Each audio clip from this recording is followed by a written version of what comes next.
خاوتنا قريب ندخلوا المسعد ان شاء الله، نتلاقاو بالجمعيه اللي راحه تاع مسعد دير الخير، ورايحه هي اللي طوريونتينا للدواوير، كل بلاد تدخلها بماليها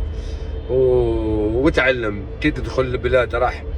توزع مع جمعيه اتعلم في العمل الانساني توجور، دير احصائيات للناس المحتاجه باش من الغدوه اليوم جيت ب 10% غدوه تولي ب 20%، وهي رايحه تعرف شحال كاين عائلات محتاجه، احترام كرامه الناس، السير في اطار قانون ربط مع الجمعيات باش ما يديرونجيوكش،